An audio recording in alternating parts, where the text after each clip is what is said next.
Sometimes a man reaches an age where he believes his story is already written, that his greatest adventures lie buried in the dust of memory. For Tobias, Toby Harwick, that reckoning came in the Arizona desert when everything he thought he knew about survival and himself was about to change forever. This mountain man had spent 37 years alone in the Rockies, living off the land and answering to no one. His hands were strong enough to wrestle bears, and his tracking skills legendary among the few trappers who'd crossed his path. But when his horse threw him during a desert storm, and he wandered south nursing wounds with cactus wine, Toby stumbled into territory that would test him in ways no wilderness ever had. He'd found the hidden camp of the Whispering Moon clan, Apache women who hadn't seen a man in over 20 years. Would they kill him or claim him? Before we jump back in, tell us where you're tuning in from, and if this story touches you, make sure you're subscribed, because tomorrow I've saved something extra special for you.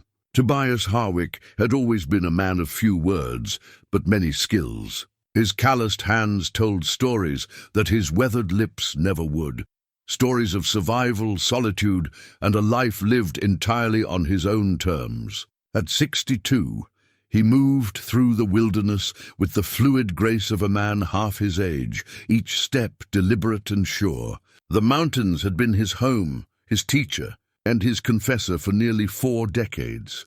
His leather-bound journal, once smooth by countless evenings spent writing by firelight, contained more wisdom about the natural world than most men accumulated in several lifetimes. Page after page detailed the migration patterns of elk, the medicinal properties of mountain herbs, and sketches of wildlife drawn with surprising artistic skill. The journal revealed a mind far more complex than his rough exterior suggested, a scholar of the wilderness who had chosen isolation not from hatred of humanity, but from a deep understanding of his own nature.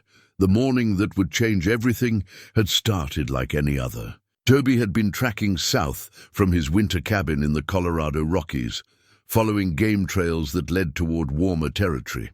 His horse, a sturdy Mustang named Copper, had served him faithfully for 8 years. The animal possessed an almost supernatural ability to navigate treacherous terrain and find water in the most unlikely places, but even the most reliable partnerships can be undone by nature's fury. The storm had come from nowhere, as desert storms often do. One moment the sky was a brilliant blue canvas stretching endlessly overhead, and the next, angry black clouds were spilling lightning across the horizon. Toby had sought shelter in a narrow canyon, but the flash flood that followed turned their refuge into a death trap. Copper had panicked as the water rose, rearing and striking out with hooves that caught Toby across the ribs. The impact sent him tumbling into the rushing water, his head striking stone with a crack that echoed off the canyon walls. When he finally dragged himself onto higher ground, coughing up muddy water and blood, Copper was gone, swept away by the torrent or fled in terror. He'd never know which. For 3 days, Toby wandered in a haze of pain and disorientation. His ribs were cracked, his head pounded with each heartbeat, and worst of all, his sense of direction, that internal compass that had never failed him, seemed broken. The landscape here was alien to his mountain-trained eyes. Red rock formations twisted skyward like the gnarled fingers of ancient giants. And the vegetation was sparse and unfamiliar. It was during those delirious wanderings that he discovered the prickly pear cactus and learned to extract its potent juice. What started as a desperate attempt to find liquid had quickly become something else entirely. The fermented cactus wine dulled the pain in his ribs and made the blazing sun more bearable. But it also clouded his judgment in ways that a lifetime of sobriety had never prepared him for. He'd been following what he thought was a game trail when he first heard the voices. At first, Toby assumed the desert heat was playing tricks on his addled mind. The sounds seemed to drift on the wind like whispers, soft, melodic, distinctly human, but somehow different from any language he'd encountered in his travels. He'd traded with various tribes over the years, learned enough of their tongues to conduct basic business. But these voices carried rhythms and inflections that were entirely foreign. Curiosity, that fatal flaw that had led him into countless adventures during his mountain years, drew him forward. He moved with instinctive stealth despite his injuries, using the cover of boulder and brush to approach the source of the voices. What he found challenged everything he thought he knew about the territories. He'd wandered into the camp of the Whispering Moon Clan, lay hidden in a box canyon that would have been invisible to anyone not stumbling directly into it. Adobe structures, expertly crafted and weathered by decades of use, clustered around natural springs that provided both water and a small oasis of green in the vast expanse of red rock. Gardens grew in carefully tended plots, and animal pens held goats and horses that spoke of a people who had learned to thrive in this harsh environment. But it was the people themselves who stopped Toby's breath. Women, only women. They moved through the camp with the easy confidence of those who knew their place in the world. Some were young, their dark hair gleaming in the sunlight as they worked at various tasks. Others showed the silver of age and the deep lines that spoke of wisdom earned through hardship. All of them were Apache, their clothing and ornamentation marking them as members of a culture Toby had heard about but never encountered directly. Yana, though Toby didn't yet know her name, stood at the center of the camp's activity. At 48, she carried herself with the bearing of natural leadership. Her hair, streaked with premature silver, was bound back with leather cord, decorated with turquoise and silver. The eagle feather headdress she wore marked her as someone of significant authority, but it was her eyes that spoke of the weight she carried. They held the depth of someone who had made decisions that meant life or death for her people. Around her, the daily life of the clan unfolded with practiced efficiency. Women tended crops, worked leather, crafted tools, and cared for children who had never seen a father, never known the presence of men in their small world. The absence was so complete, so absolute, that it took Toby several minutes to truly comprehend what he was witnessing. This was a community that existed in defiance of everything he understood about human society. These women had not merely survived without men, they had thrived. Their movements spoke of strength and capability. Their voices, when they called to one another across the camp, carried authority and confidence. Their children played with the same carefree abandon he'd observed in any frontier settlement, but with an innocence that spoke of a world where certain dangers simply didn't exist. Kestrel, the clan's healer, worked at her medicine garden with hands that moved like those of someone reading an ancient text. At 65, she was among the oldest of the women, and her weathered face bore the marks of someone who had seen much and understood more. The woven medicine pouch at her side contained herbs and remedies gathered from across the desert, each carefully selected and prepared according to knowledge passed down through generations. As Toby watched, hidden behind a screen of desert sage, he began to piece together the rhythm of their lives. This was not a temporary camp or a seasonal gathering. This was home, established and permanent, built to last generations. The women moved with the easy familiarity of people who had shared space and purpose for years, perhaps decades. But where were the men? The question gnawed at him as he observed. In all his travels, through every tribe and settlement he'd encountered, he'd never seen anything like this. Communities were partnerships between men and women, each gender contributing their strengths to the survival of the whole. Yet here was proof that such partnerships, while common, were not universal. The afternoon sun beat down mercilessly as Toby tried to process what he was seeing. The cactus wine in his system made concentration difficult, and his injured ribs sent spikes of pain through his chest with each breath. He knew he should retreat, find another path around this hidden settlement, continue his journey back toward familiar territory. Instead, he found himself studying the details of their lives with the same intensity he'd once applied to tracking wounded game. The women worked with tools that showed sophisticated craftsmanship. Their pottery was both beautiful and functional, decorated with geometric patterns that seemed to tell stories. Their clothing was practical, but adorned with beadwork and silver that spoke of trade relationships, extending far beyond this hidden canyon. Most telling of all were the weapons he glimpsed, bows, knives, and war clubs that showed signs of regular use and careful maintenance. These were not helpless victims of some tragedy that had befallen their men. These were warriors in their own right, capable of defending themselves and their home. As the day wore on, Toby found himself growing drowsy. The combination of his injuries, the desert heat, and the lingering effects of the cactus wine created a dangerous lethargy. He tried to stay alert, knowing that discovery would likely mean death. But his eyelids grew heavy despite his best efforts. It was the sound of children's laughter that finally woke him. The sun had moved significantly across the sky, and shadows were beginning to lengthen. Panic seized him as he realized how vulnerable he'd become, how completely he'd let his guard down. But as he prepared to slip away under cover of the approaching evening, movement in his peripheral vision froze him in place. A young Apache woman, perhaps 25 years old, stood not 30 feet away. She was gathering sage from the very bush that had been concealing him, and her dark eyes were fixed directly on his hiding spot with an intensity that left no doubt.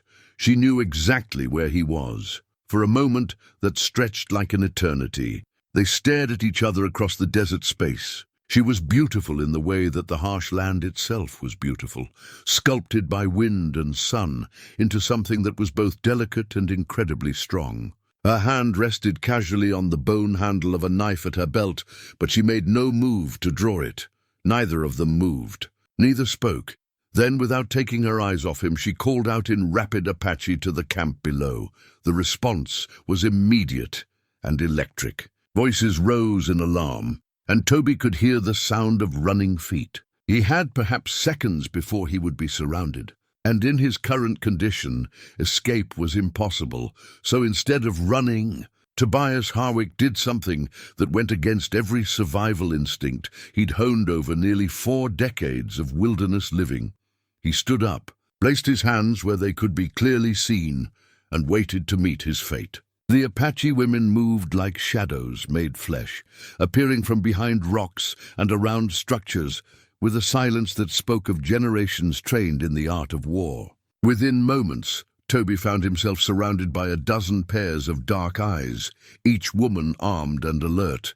Their faces showed no fear, only the cold calculation of predators deciding whether he represented threat or opportunity. Ayana arrived last, her eagle feather headdress catching the afternoon light as she moved with the measured pace of someone accustomed to being obeyed. The sacred feathers rustled softly in the desert breeze, each one representing a victory or significant moment in her leadership. She stopped just outside the circle of warriors, her gaze taking in every detail of the strange apparition that had materialized in their hidden sanctuary. Toby understood enough about Apache culture to know that remaining motionless was his only chance of surviving the next few minutes. These women were deciding his fate with the swift efficiency of people who had learned that hesitation could mean death. He could see it in their posture, the way their hands rested on weapons, the quick exchanges of glances that spoke of unspoken communication. What he couldn't understand was the undercurrent of something else he saw in their faces. Behind the warrior readiness, he glimpsed something that looked almost like wonder. "Ta huo agitego," Ayana spoke, her voice carrying the authority of decades of leadership. The words meant nothing to Toby, but her tone was unmistakable. She was questioning his presence, demanding answers he couldn't give. He tried to speak, to explain his situation, but the combination of dehydration, pain, and lingering effects of the cactus wine made his voice crack. "I mean no harm," he managed, the words sounding foreign and inadequate even to his own ears. The reaction was immediate. Several women stepped back as if struck, hands moving instinctively to weapons. The sound of a male voice in their sanctuary was clearly as shocking to them as their existence had been to him. One younger woman, Her face, painted with red ochre in patterns that marked her as a warrior, actually drew her knife halfway from its sheath before Ayana's sharp command stopped her. "Duda!" Ayana's voice cracked like a whip, and the younger woman froze. The clan leader's eyes never left Toby's face as she continued speaking in rapid Apache. Her words clearly meant to calm her warriors while maintaining their readiness. Toby could feel the tension in the air, like the charge before lightning strikes. These women were poised between fight and flight, their entire world upended by his unexpected presence. He realized with growing clarity that he represented something far more complex than a simple intruder. To people who had lived without men for over 2 decades, he was either a demon or a miracle, and they hadn't yet decided which. Kestrel pushed through the circle of younger women, her medicine pouch bouncing against her hip with each determined step. At 65, she was old enough to remember the time before, when men had been part of their world. Her weathered hands moved in gestures that seemed designed to calm rather than threaten, and when she spoke, her voice carried the weight of wisdom earned through decades of healing. "Hastian," she said, using the Navajo word for man that had crossed tribal boundaries through trade and interaction. Her pronunciation was careful, formal, as if she were invoking something from ancient memory. "Hastin bik ego." The effect of her words on the other women was profound. Some stepped closer, their eyes wide with curiosity. Others moved further back, as if proximity to him might somehow contaminate them. The youngest among them, girls who had been born after the men disappeared, stared at him with the fascination usually reserved for mythical creatures. Ayana's internal struggle was visible on her face. As clan leader, every decision carried the weight of her people's survival.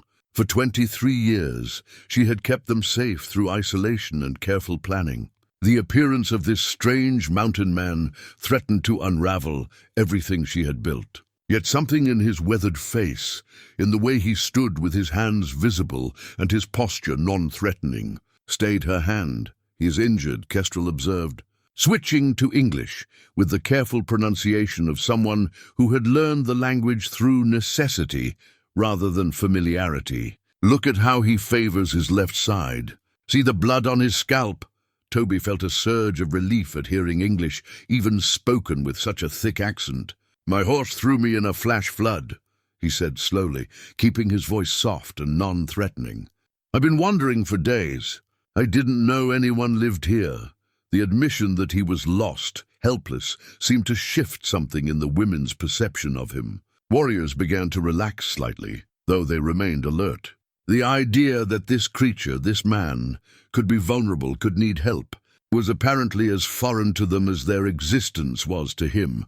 "Ayu, ta-yi," one of the younger women whispered, and Toby caught the tone of amazement in her voice, even if he couldn't understand the words. Ayana stepped closer, her movements controlled and deliberate. Up close, Toby could see the intelligence in her dark eyes, the way she catalogued every detail of his appearance. Her gaze lingered on his hands, scarred and calloused from decades of hard work, then moved to his face, studying the lines etched by sun and wind and solitude. "You are Apache?" she asked in careful English, though her tone suggested she already knew the answer. "No, ma'am. Mountain man, trapper. Been living in the Colorado Rockies for most of my life." Toby's voice was growing stronger as his shock began to wear off. "Name's Tobias Harwick. Folks call me Toby." The name meant nothing to them, but the admission that he was white, that he came from outside their world entirely, sparked a new round of rapid conversation in Apache. Toby caught fragments, words that sounded like Bilagana and Inda, but the meaning escaped him. "Where are your people?" Ayana asked, and there was something in her tone that suggested the question carried more weight than simple curiosity.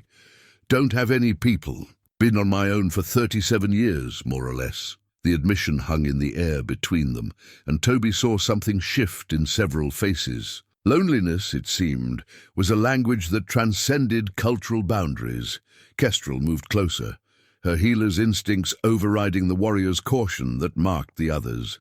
"You need water, medicine for your wounds." She looked to Ayana, seeking permission to act on her training.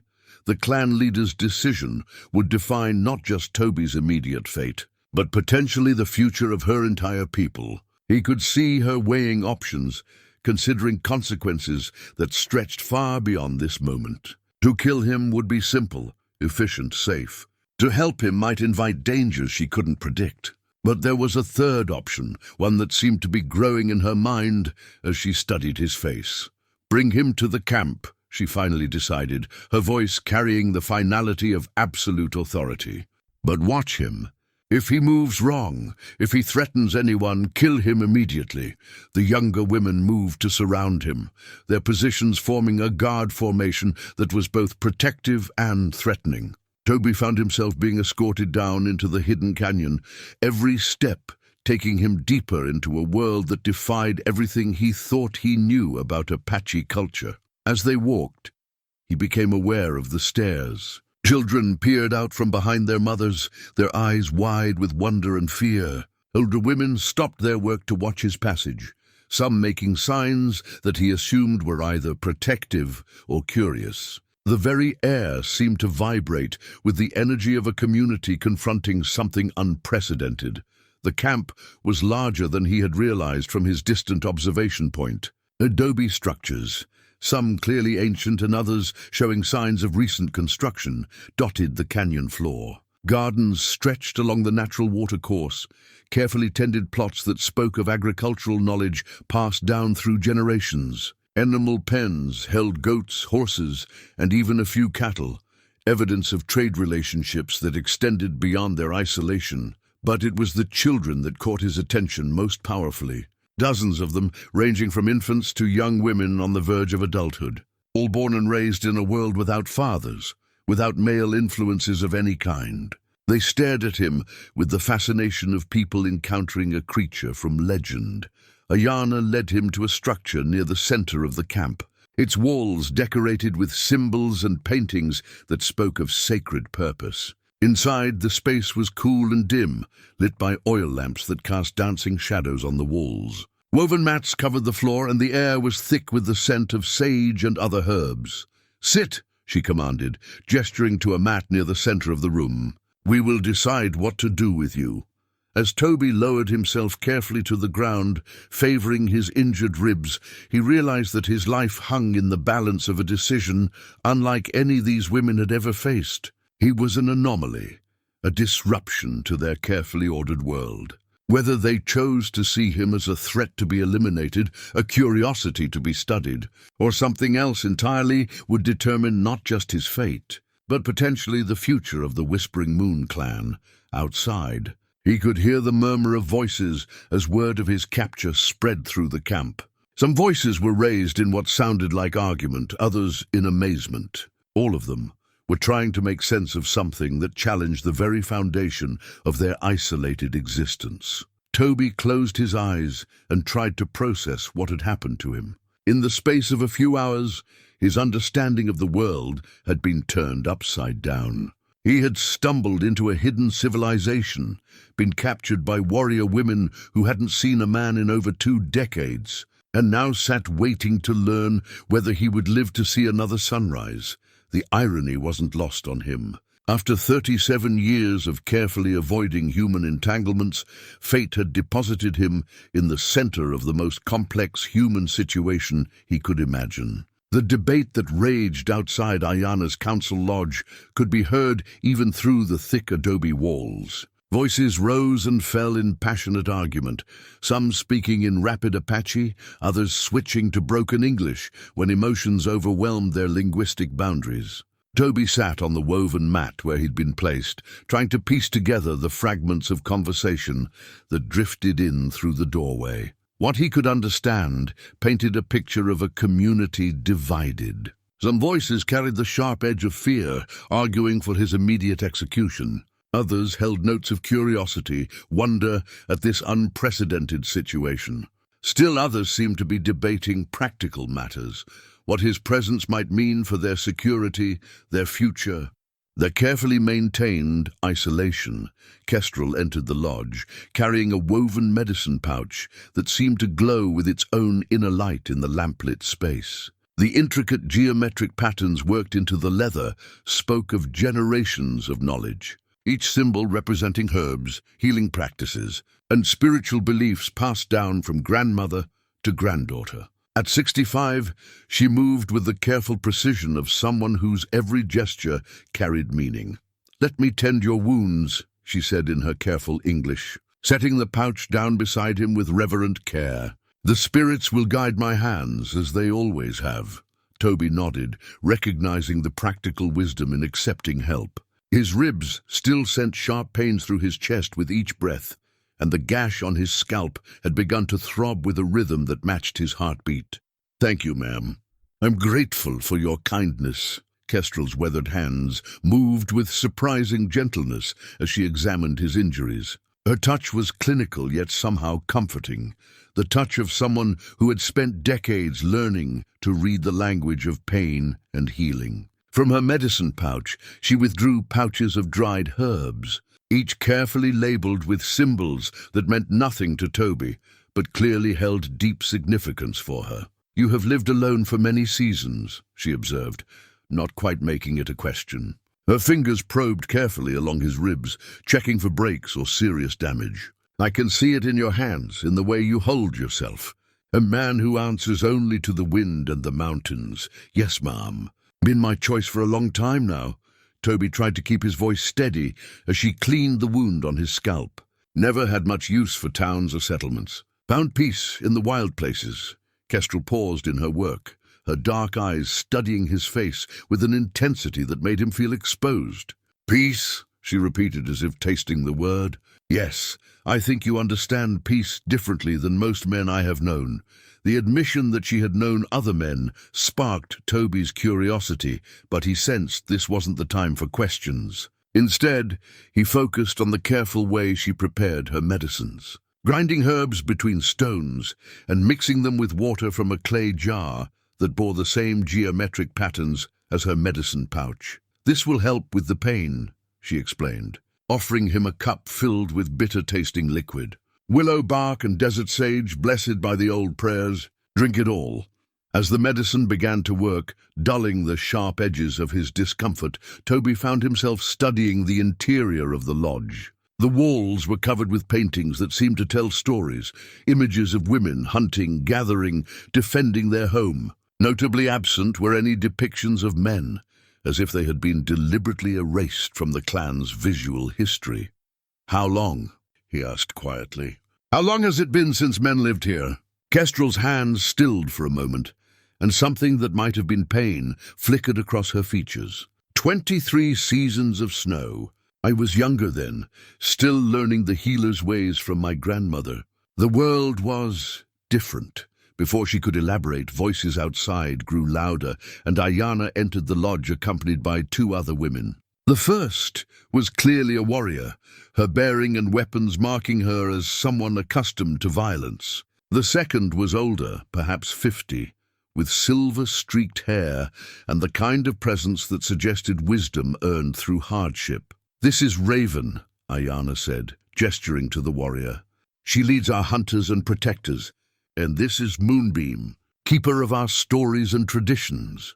Raven's eyes held open hostility as she studied Toby. Her hand rested casually on the handle of a war club decorated with eagle feathers and silver studs. Everything about her posture suggested a predator barely held in check by respect for her leader's authority. "He should be killed," Raven said bluntly, switching to English for his benefit. "His presence here endangers us all.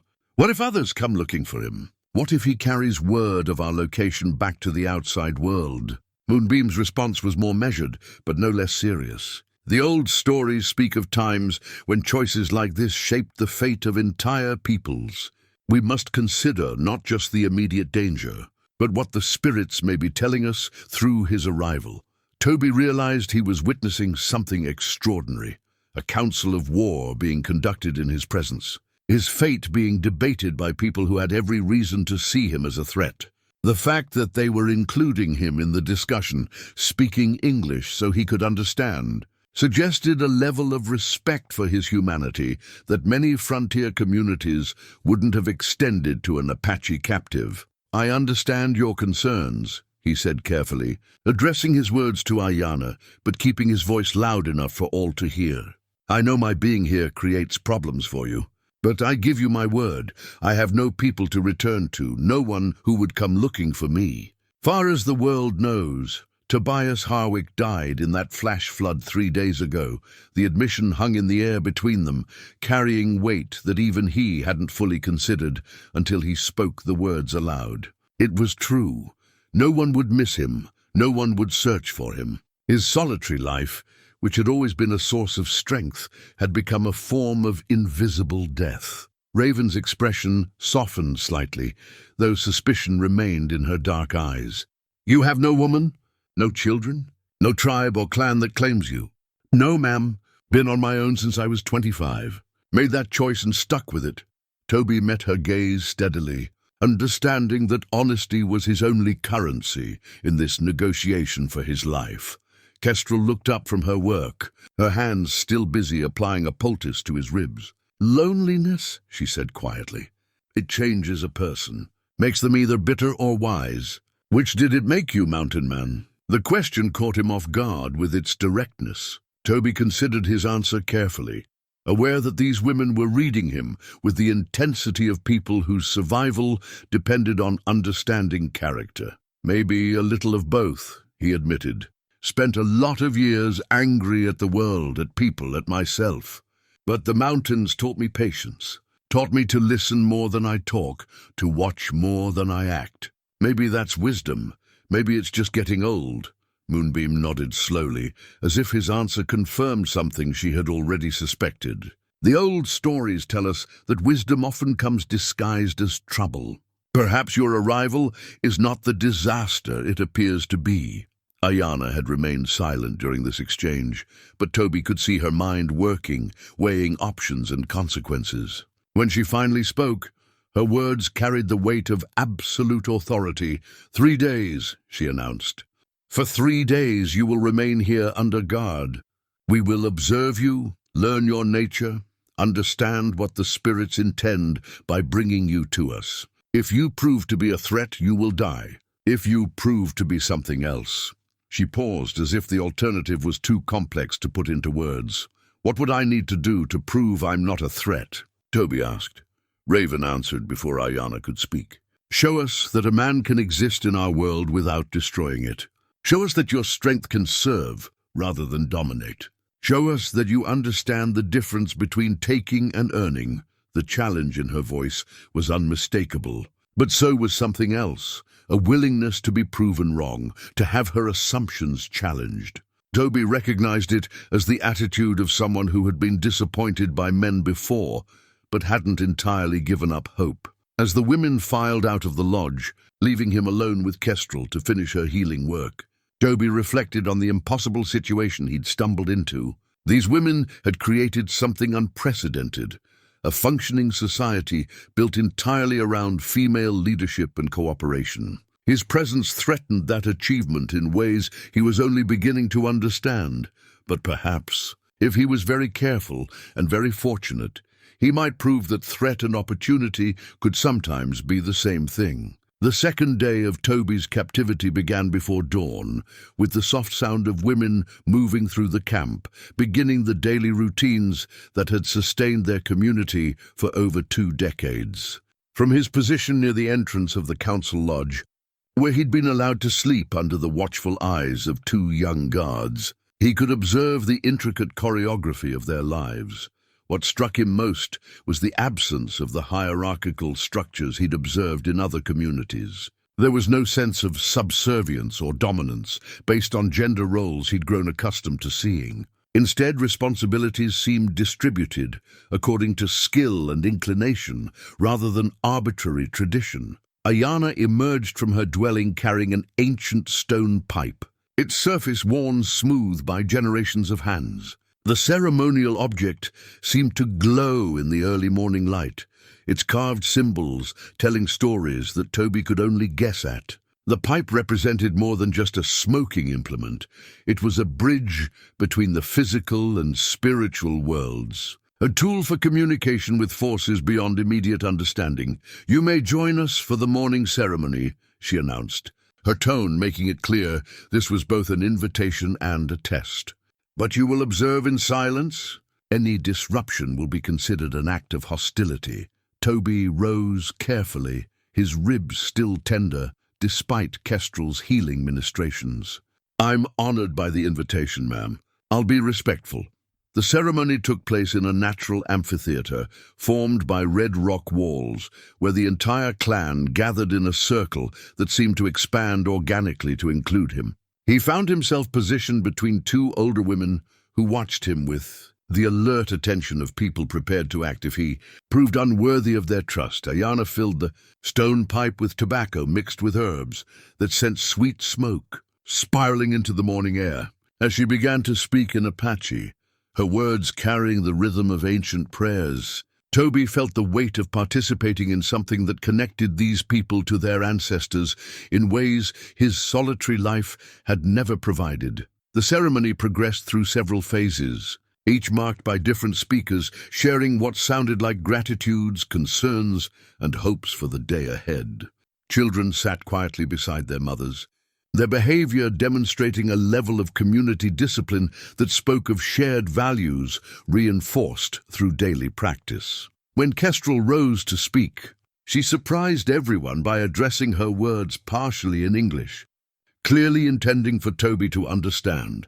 Great Spirit, we ask for wisdom to understand the signs you send us. This stranger comes to us in a time of change, when the old ways and new needs must find balance. Help us see clearly whether he brings blessing or burden to our people. Her words sparked a ripple of conversation around the circle, some women nodding in agreement, while others exchanged glances that suggested disagreement. Toby realized that his presence was forcing the clan to confront questions they'd never had to consider. Questions about their future, their isolation, and their identity as a community apart from the larger world. As the formal ceremony concluded, the daily work began. Toby watched in fascination as the women divided into groups according to the tasks that needed accomplishing. Some headed toward the gardens, others to the animal pens. Still others to workshops where leather was processed and tools were crafted. You will work, Raven announced, appearing beside him with the silent approach that marked her as a skilled hunter. Idle hands serve no purpose in our community. Can you work leather? Toby nodded, grateful for the opportunity to contribute. Yes, ma'am. Been making my own gear for years. Boots, bags, harnesses for pack animals. She led him to a workspace where several women were engaged in processing deer hides. The smell of tanning solutions and the sound of tools scraping against leather created an atmosphere of focused productivity. As Toby examined the materials and tools, he was impressed by the quality of both. These women weren't just surviving, they were maintaining standards that would have been respected in any frontier settlement. Show us, Raven commanded, gesturing toward a partially processed hide. We will judge your skill by your work, not your words. The challenge was fair, and Toby approached it with the methodical care that had characterized all his wilderness craftsmanship. As his hands moved across the leather, testing its condition and beginning the careful process of further refinement, he became aware of the intense attention focused on him. The women weren't just evaluating his technical skill, they were studying his approach, his patience, his respect for the materials. In a community where every tool and piece of equipment might mean the difference between survival and disaster, craftsmanship wasn't just valued, it was essential. As he worked, conversations resumed around him, conducted in a mixture of Apache and English that allowed him to follow the general topics, if not the specific details. Much of the discussion centered on practical matters, which gardens needed attention, how the animal herds were faring, what supplies might be needed for the approaching winter. But underneath these everyday concerns, he sensed deeper currents of discussion about his presence and what it might mean for their future. He works like a man who understands that tools have spirits, one older woman observed, speaking in English for his benefit. My grandmother taught me that you can judge a person's character by how they treat the things that serve them. Moonbeam. Working at a nearby station where she was crafting intricate beadwork, looked up from her task. In the old stories, heroes were always tested through their willingness to do humble work. Pride was the weakness that destroyed men who might otherwise have been valuable to their people. Her comment sparked a broader discussion about the nature of masculine pride and its role in the disasters that had shaped their community's history. As Toby listened while continuing his careful work on the leather, he began to understand that these women had developed a sophisticated analysis of male behavior based on bitter experience. Most men see work as beneath them unless it involves fighting or hunting, Raven observed, her tone carrying the weight of personal knowledge. They believe their strength entitles them to command rather than serve. Yet this one asks permission before he acts, another woman noted. He waits to be invited rather than assuming he has the right to participation. The conversation continued throughout the morning, with Toby gradually understanding that he was being evaluated according to criteria that no white man had ever been judged by. These women had created their own definitions of masculine virtue, based not on domination or competition, but on cooperation, humility, and respect for the community's collective wisdom. By midday, he had completed work on 2 hides that met with grudging approval from even the most critical observers. His hands were stained with tanning solutions, and his back ached from leaning over the work surfaces. But he felt a satisfaction that came from contributing something meaningful to the community's welfare. "You understand the spirit of leather," Kestrel observed, examining his work with the eye of someone who had evaluated countless items over her long life. "That is not something that can be taught. It must be felt." During the afternoon, he was invited to observe other aspects of the clan's daily operations. Their agricultural practices impressed him with their sophistication, irrigation systems that made efficient use of the limited water sources, crop rotation techniques that maintained soil fertility, and storage methods that preserved food through the harsh desert winters. "We learned much through necessity," Ayana explained as she guided him through the gardens. "When you cannot depend on trade or outside support, you must become expert in everything that sustains life." Their livestock management was equally impressive. The horses were healthy and well-trained, clearly valued not just as transportation, but as partners in the work of survival.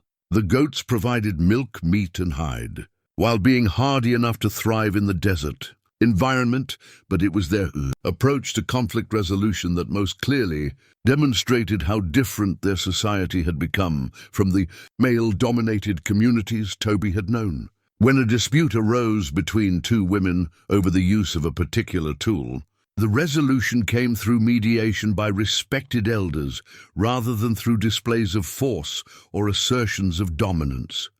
We learned that violence creates more problems than it solves. Moonbeam explained when Toby asked about their peaceful approach to disagreement. "When survival depends on cooperation, you cannot afford the luxury of pride or the waste of fighting among yourselves." As evening approached and the second day of his trial period drew to a close, Toby found himself reflecting on everything he had observed and experienced. These women had created something remarkable, a functioning society that challenged every assumption he'd held about human nature and the necessity of male leadership.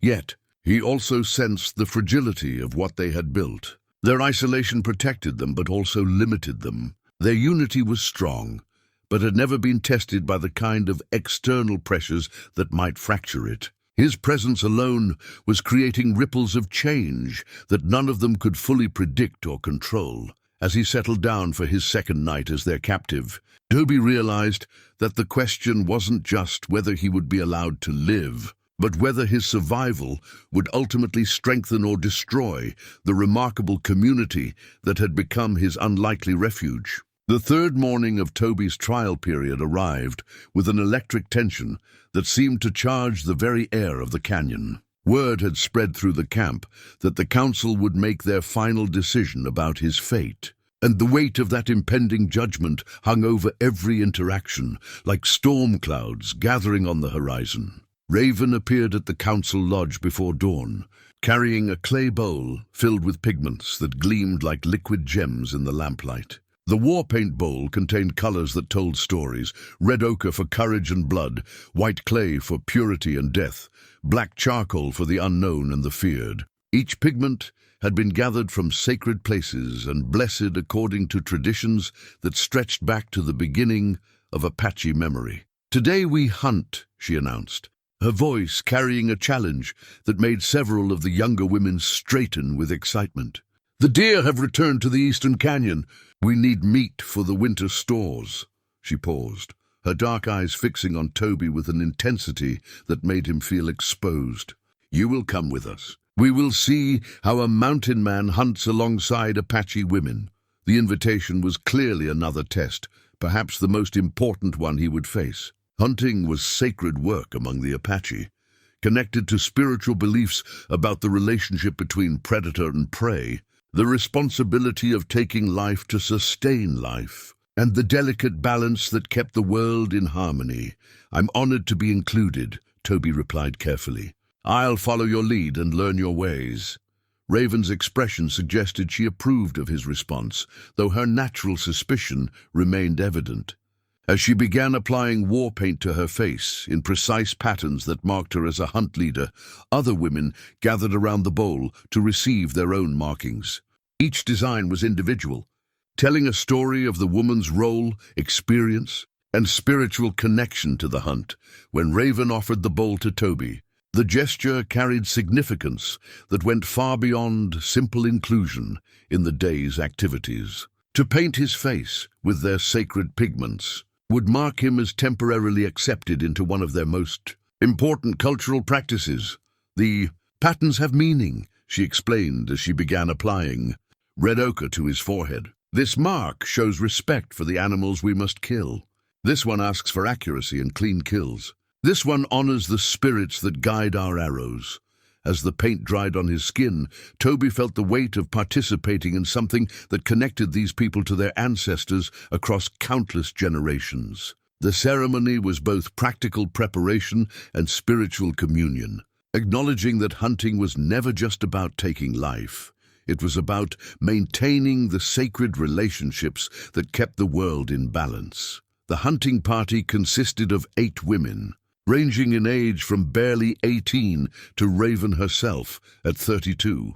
Each carried weapons that showed the marks of careful maintenance and regular use: bows crafted from mountain mahogany, arrows fletched with eagle feathers, and knives sharp enough to part hair. Their movements as they prepared for the hunt demonstrated a level of coordination that spoke of years of working together. Ayana appeared as the group made final preparations, her eagle feather headdress catching the early morning light. The sacred feathers rustled softly as she approached Toby, her expression revealing nothing of the internal calculations that must be driving her thoughts. "This hunt will tell us much about your nature," she said quietly, speaking for his ears alone. "How you conduct yourself today may determine whether you see tomorrow's sunrise." The warning was delivered without malice, simply as a statement of fact. Toby nodded his understanding, recognizing that this hunt would serve as both practical necessity and final examination of his character. The Eastern Canyon proved to be a natural hunting ground, with game trails that showed heavy use and water sources that would attract prey animals during the morning hours. As the hunting party moved through the terrain, Toby was impressed by their knowledge of the land and their skill in reading the subtle signs that marked animal presence. "There," whispered the youngest hunter, a girl called Sparrow who couldn't have been more than 18. She pointed toward a cluster of tracks in the soft earth near a seep spring. "Buck deer, perhaps 5 or 6. They water here regularly." Raven examined the tracks with the intensity of someone reading a complex text. 2 days old, maybe 3.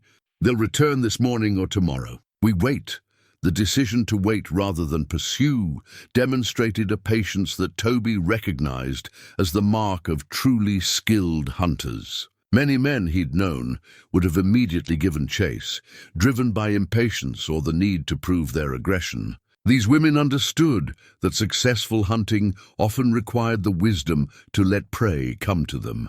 As they settled into concealment among the rocks and scrub brush, Toby found himself positioned between Raven and an older hunter named Falcon, who had remained silent throughout the morning's preparations. The woman's stillness was absolute, her breathing so controlled that she seemed to become part of the landscape itself. "You're mountain hunting," Raven whispered, her voice barely audible even at close range. "How do you take deer in high country?" The question gave Toby an opportunity to share knowledge while demonstrating respect for their expertise. "Different terrain requires different approaches," he replied quietly.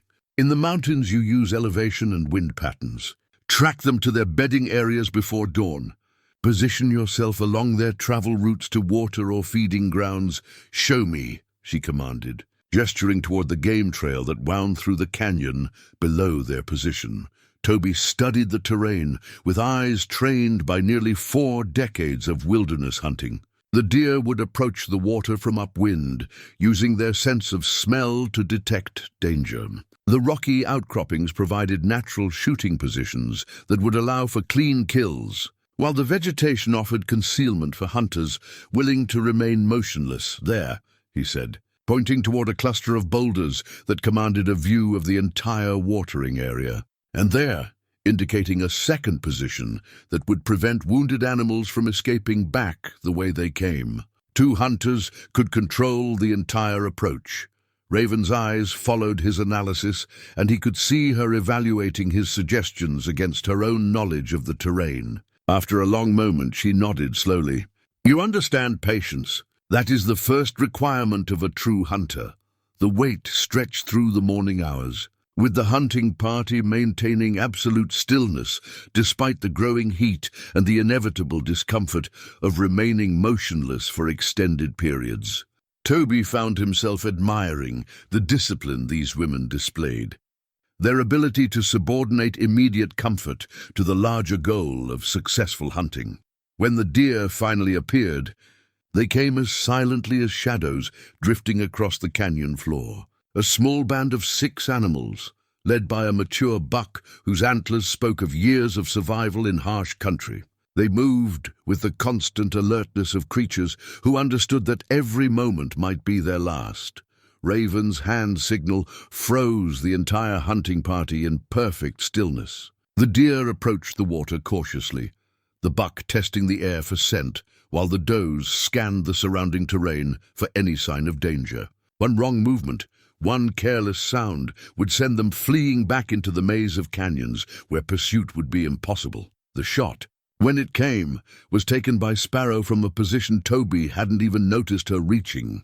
Her arrow flew with the deadly accuracy that marked her as far more skilled than her youth might suggest, taking the buck cleanly through the heart in a kill that demonstrated both technical expertise and respect for the animals. Suffering, the reaction of the hunting party was immediate and precisely coordinated. While the other deer scattered in panic, the women moved to secure their kill and ensure that no wounded animals escaped to suffer and die slowly. Their efficiency spoke of long practice and shared understanding of their responsibilities. But it was what happened next that truly impressed Toby with the depth of Apache hunting traditions. Raven approached the fallen buck and began speaking in Apache, her words clearly forming some kind of prayer or acknowledgement. The other women joined in, their voices creating a harmony that seemed to honor both the animal's life and its sacrifice. "We thank you for the gift of your life," Raven translated,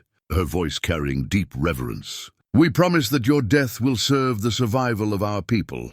Your spirit will live on in the strength you provide us."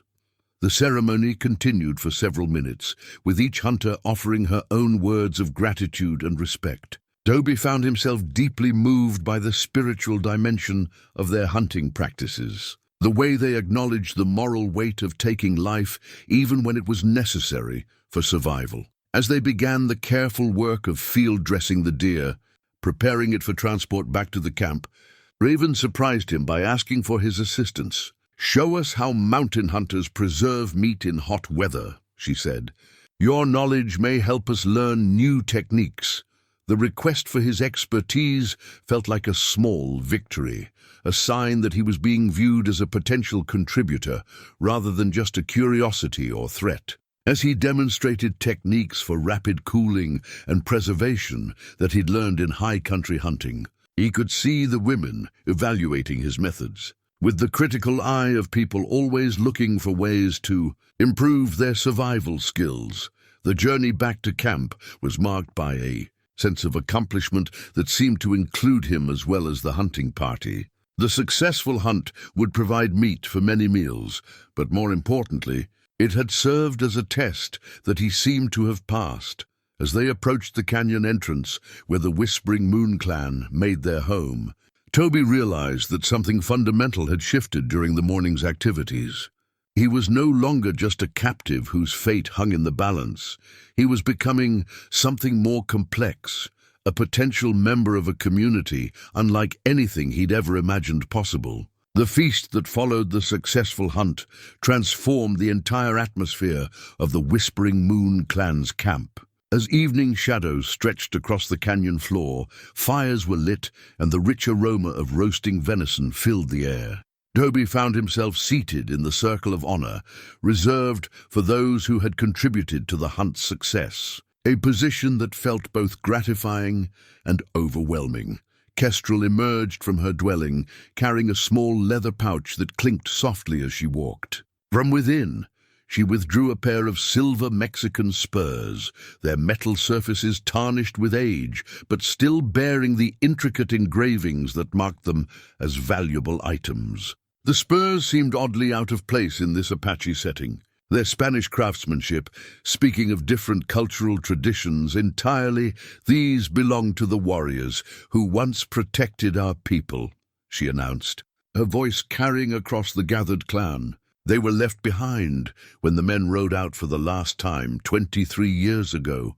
The revelation sent a ripple of reaction through the assembled women. Some nodded as if they remembered those final days, while others, particularly the younger women, stared at the spurs with the fascination of people encountering artifacts from a half-remembered past. Ayana's expression grew distant as she gazed at the silver spurs. "My husband wore spurs like those," she said quietly, her words barely audible above the crackling of the fires. "He said they helped him feel connected to his horse, made him a better rider." It was the first time Toby had heard anyone mention specific relationships with the missing men. The admission that Ayana had been married, that she had lost a husband in whatever tragedy had befallen the male members of the clan, added new layers to his understanding of the community's history. What happened to them?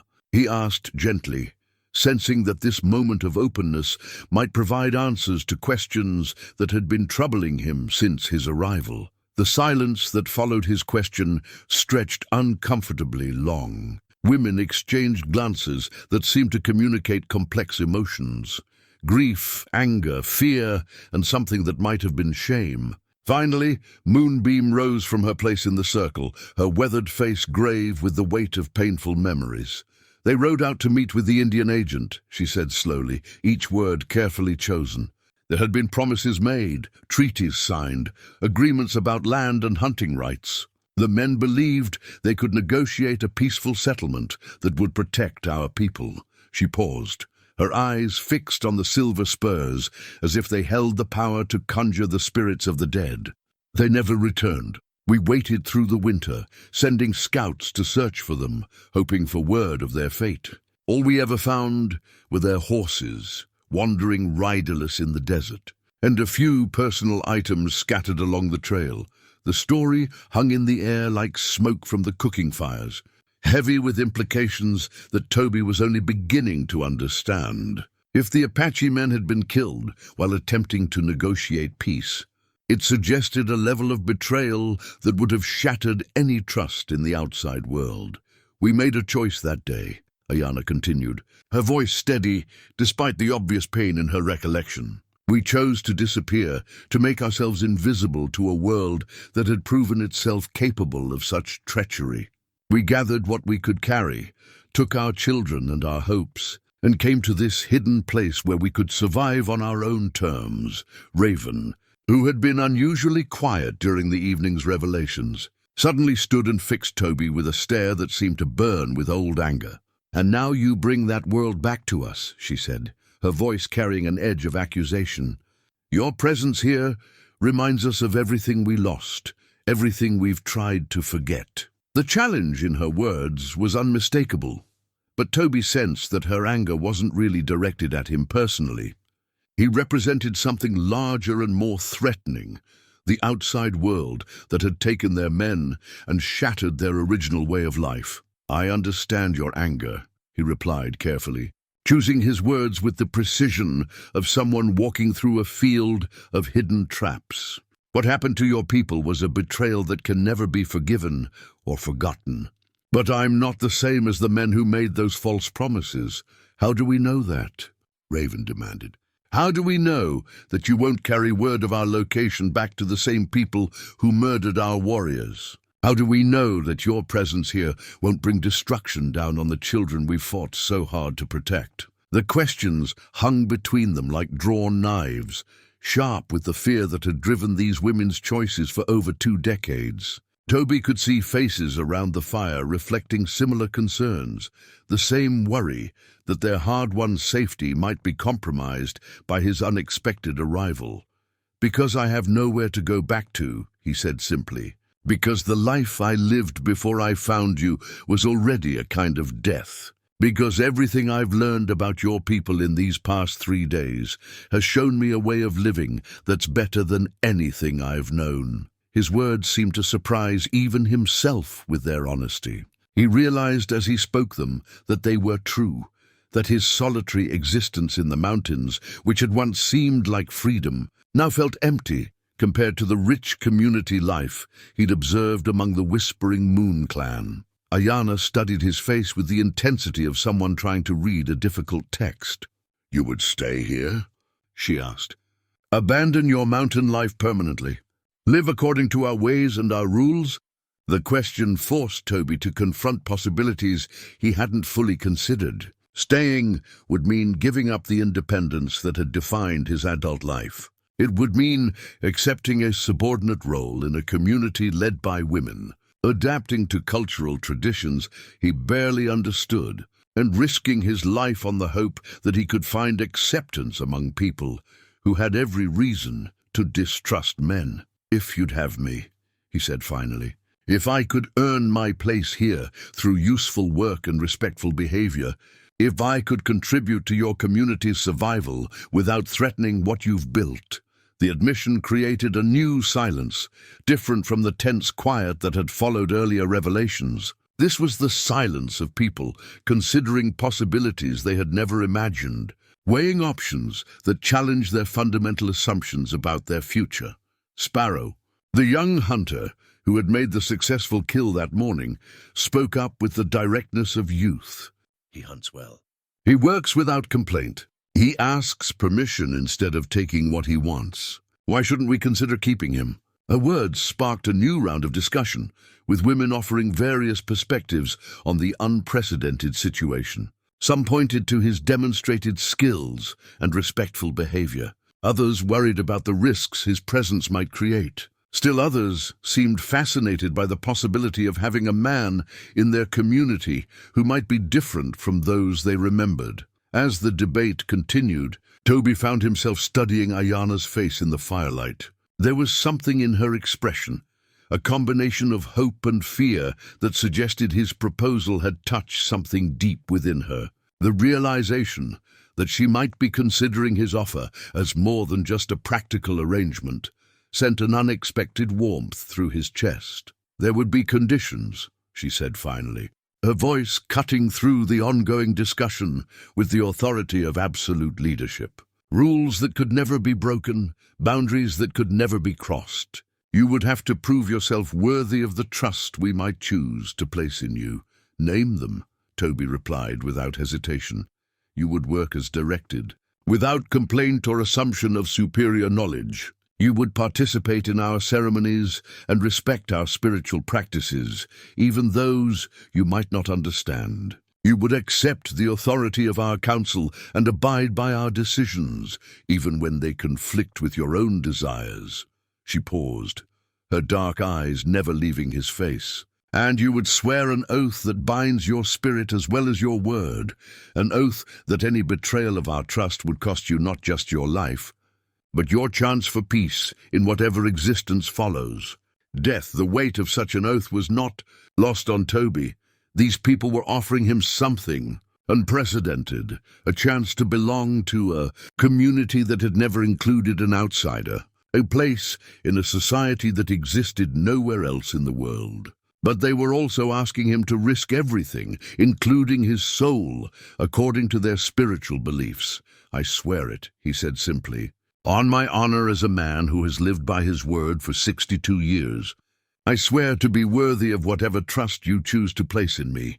The formal acceptance of his oath seemed to change something fundamental in the atmosphere around the fire. Women who had been watching him with suspicion now studied him with what might have been the beginning of acceptance. Children who had been curious but cautious began to inch closer, their natural friendliness overcoming their inherited wariness. But it was Ayana's response that mattered most. As she rose from her place in the circle, her movements carrying the gravity of a leader, making a decision that would affect her entire people. Toby held his breath, waiting for her verdict. 3 more days, she announced.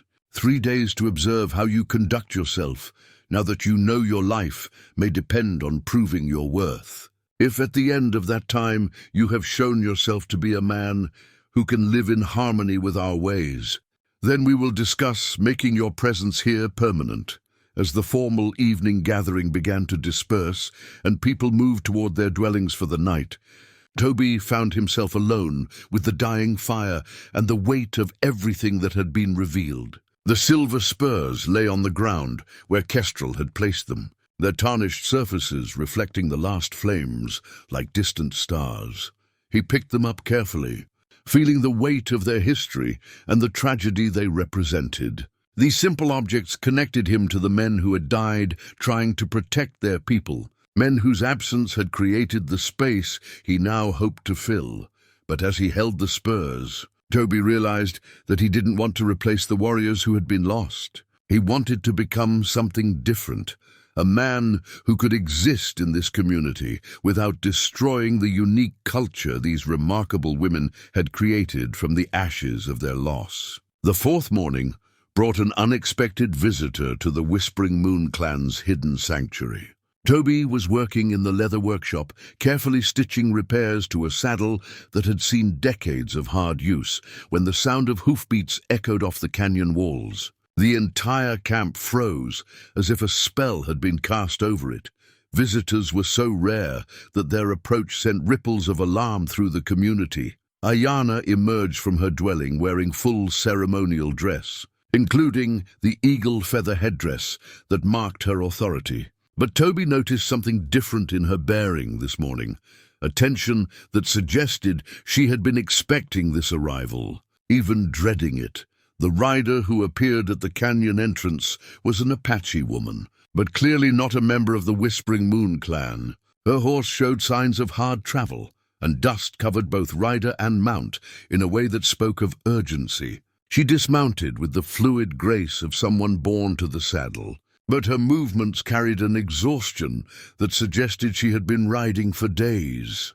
"Dove," Ayana called out, using English for Toby's benefit. "Sister, what brings you to our hidden place?" The newcomer's response came in rapid Apache, her words tumbling over each other with the speed of someone bearing news too important to delay. As she spoke, Toby watched the faces of the women around him grow increasingly grave. Whatever message Dove carried, it was clearly not welcome.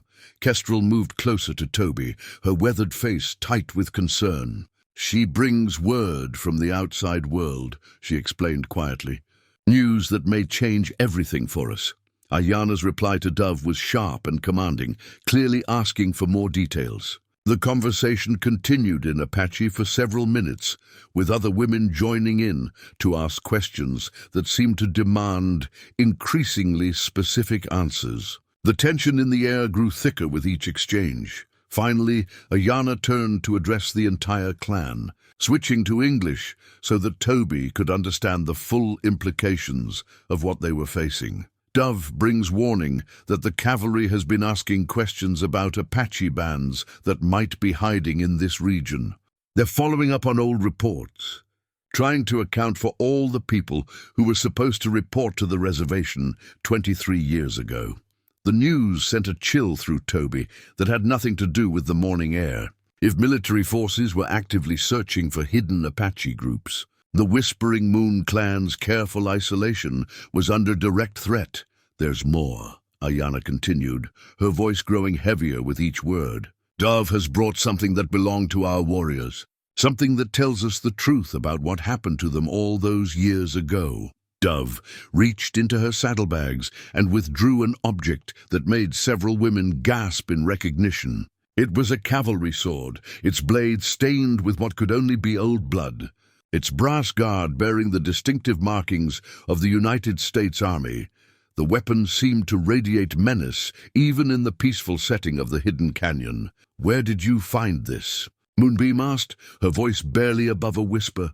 Dove's response, translated by Ayana, hit the gathered clan like a physical blow. "She found it in a cave 30 miles north of here, along with the bones of our missing warriors and evidence that they were ambushed by cavalry troops while traveling under a flag of truce." The silence that followed this revelation was different from any Toby had experienced since his arrival. This wasn't the quiet of contemplation or respect. This was the silence of people confronting a truth so terrible that words became inadequate. Raven's voice, when she finally spoke, carried a rage that seemed to burn with the intensity of a forge fire. "They murdered them, all of them, while they carried papers promising safe passage for peace negotiations. The evidence is clear," Dove continued through Ayana's translation. "The warriors were stripped of their weapons and shot down like animals. Their bodies were left to rot in a cave that the cavalry sealed with explosives." As the full implications of this discovery sank in, Toby found himself understanding the true depth of the clan's isolation and mistrust. These women hadn't simply chosen to live. Apart from white society, they had been driven into hiding by an act of genocide that violated every principle of honorable warfare, but the revelation also carried immediate and terrible implications for his own situation. If cavalry forces were actively searching for hidden Apache groups, his presence in the camp represented a danger that could no longer be ignored. "They're coming closer," Dove warned. "My scouts report that cavalry patrols have been seen within 2 days' ride of this canyon. They're being systematic, checking every possible hiding place." Ayana's response was immediate and decisive. "Then we must decide. Do we run again, abandoning everything we've built here, or do we make our stand in this place that has been our home for over 20 years? The question hung in the air like smoke from a signal fire, visible to all but impossible to grasp.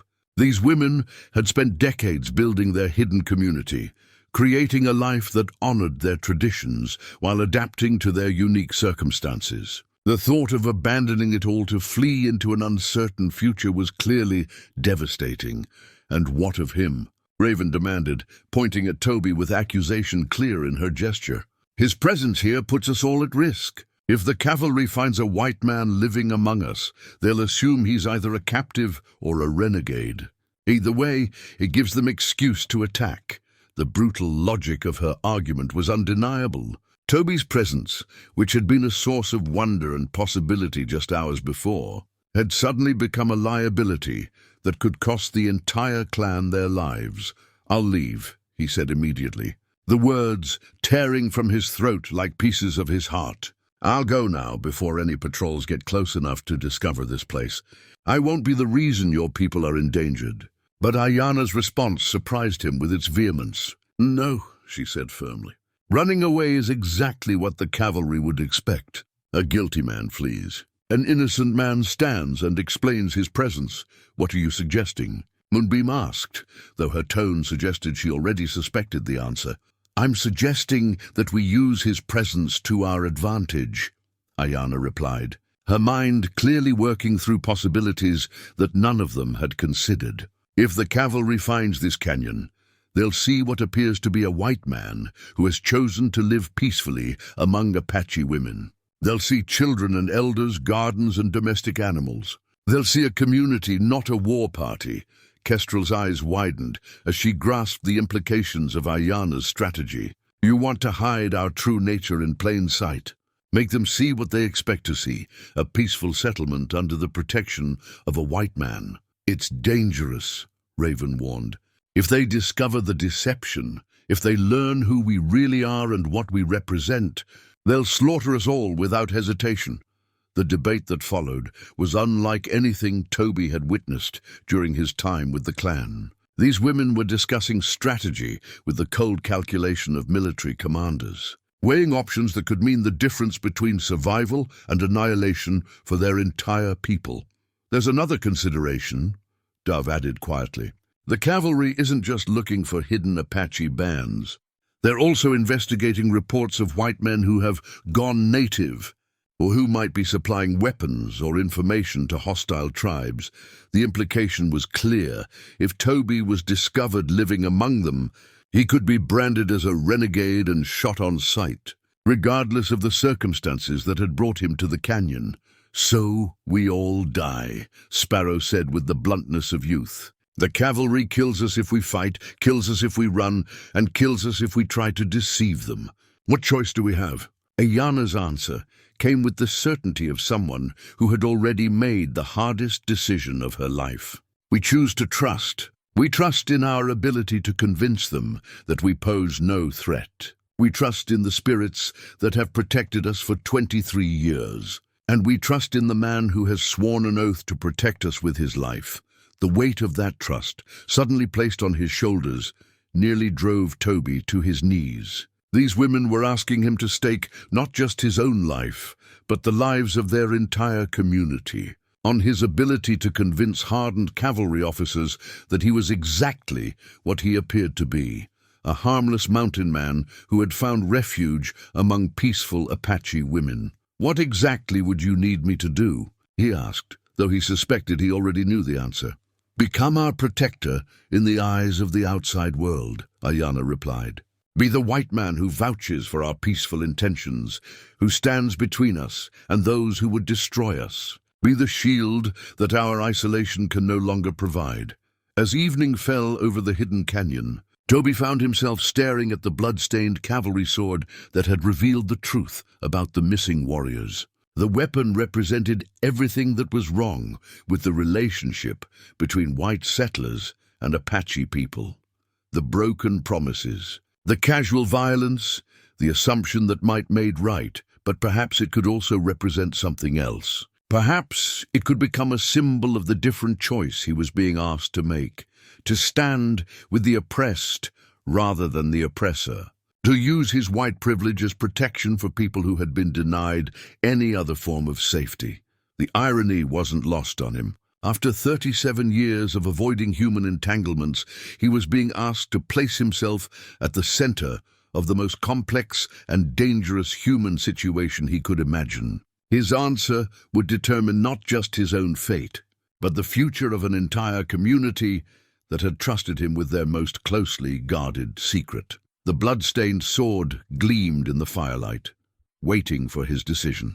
The War Council convened before dawn, gathering in the sacred chamber where the most crucial decisions in the clan's history had been made. At the center of the circle sat an ancient stone, worn smooth by generations of hands that had passed it from speaker to speaker during times of crisis. The War Council stone had been present at every major decision for over a century, its weight serving as a reminder that some choices echoed through generations. Ayana lifted the stone with reverent care, feeling its familiar weight settle into her palms. The sacred object had witnessed the decision to flee into hiding 23 years ago, had been present when they chose this canyon as their sanctuary, And now it would bear witness to perhaps the most dangerous gamble in their people's history. "Sisters," she began, her voice carrying the formal cadence reserved for life and death deliberations, "we face a choice that will define not just our survival, but the kind of people we choose to be in the face of extinction." Around the circle, the faces of the clan's leaders reflected the gravity of their situation. Dove's arrival had confirmed their worst fears. The outside world was closing in on their hidden sanctuary, and the time of peaceful isolation was coming to an end. Kestrel accepted the stone when it was passed to her, holding it against her chest as if drawing strength from its ancient presence. "The bones of our warriors cry out for justice," she said quietly. "But the voices of our children cry out for life. We cannot serve both without risking everything we have built." The revelation about the cavalry massacre had shattered any illusions about the possibility of peaceful coexistence with the military forces hunting them. These were the same troops, or their successors, who had murdered Apache men traveling under flags of truce. No amount of diplomacy or demonstration of peaceful intent would matter to soldiers who had already decided that the only good Apache was a dead one.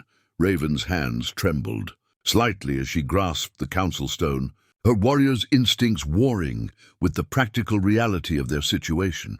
"If we fight, we die. Our weapons are no match for cavalry rifles and artillery.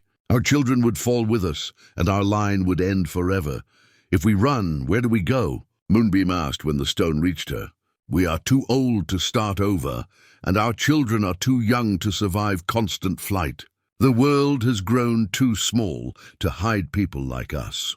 Sparrow, as the youngest member of the council, spoke last before the stone returned to Ayana. "Then we choose the third path. We trust in the protection that the mountain man can provide, and we pray that the spirits will guide us through the deception we must maintain." The decision, when it came, was unanimous despite the risks it entailed. They would remain in their hidden canyon and attempt to present themselves as a peaceful settlement under Toby's protection. The success of this desperate gamble would depend entirely on their ability to convince hardened cavalry officers that they represented no threat to white settlers or military interests. But first, they had to prepare for a performance that would either save their lives or doom them all. Toby found himself at the center of preparations that transformed the entire character of the camp. Women, who had lived as independent warriors for over 2 decades, began practicing the submissive behaviors that white society expected from Apache women. Children were coached on how to appear properly docile when soldiers arrived. The visible signs of their sophisticated military organization were carefully hidden or disguised. "You must become someone different," Ayana explained as she worked with him to develop his cover story. "Not the solitary mountain man who stumbled into our territory by accident, but a deliberate protector who chose to settle here and take responsibility for our welfare." The transformation required was more complex than simply changing his appearance or manner of speaking. He had to become someone who would seem both plausible and non-threatening to military investigators, a white man who posed no danger to established authority while providing just enough legitimacy to explain the clan's peaceful existence. "Tell them you came here 5 years ago," Kestrel suggested as they refined the details of his fictional history. "Long enough to establish yourself as their protector, but not so long that your absence from the outside world would be noted." The women worked with desperate efficiency to alter the physical evidence of their true nature. Weapons were hidden in carefully constructed caches that could be accessed quickly if needed, but would remain invisible to casual inspection. The sophisticated irrigation systems that marked them as skilled agriculturalists were partially concealed to make their farms appear more primitive than they actually were. Most difficult of all was the emotional preparation required for the deception they were about to attempt. These women had spent 23 years building a society based on female leadership and independence. Now they had to pretend to be exactly the kind of submissive, dependent people that white society expected Apache women to be. "Remember, Ayana coached the younger women. You are not warriors. You are mothers and wives and daughters who need protection from the dangerous world outside this canyon. You are grateful for the white man's presence because without him you would be helpless. The bitter irony of the performance they were rehearsing was not lost on any of them. They were being forced to deny everything they had accomplished, everything they had become, in order to survive the approach of the very people whose violence had created their community in the first place. Dove's scouts brought increasingly urgent reports throughout the day. The cavalry patrol was definitely heading in their direction, following a systematic search pattern that would bring them to the canyon entrance within hours. There was no more time for preparation. They would have to trust that their desperate gamble would be enough. What if they recognize you? Raven asked Ayana during the final preparations. What if someone in that patrol remembers the names of the Apache leaders who were supposed to report to the reservation 23 years ago? It was a possibility they had discussed, but could do nothing to prevent. If any of the soldiers possessed detailed knowledge of the Apache bands that had disappeared during the reservation period, their deception would be exposed immediately. Then we die as ourselves, Ayana replied, with the calm acceptance of someone who had already made peace with the worst possible outcome. But we die having tried to save our children and preserve something of our people for the future. As the sun began its descent toward the canyon walls, casting long shadows across their hidden sanctuary, the final elements of their desperate masquerade fell into place. Toby positioned himself where he would be easily visible to approaching riders, his mountain rifle close at hand but not obviously threatening. The women arranged themselves in groups that suggested domestic activity rather than military readiness.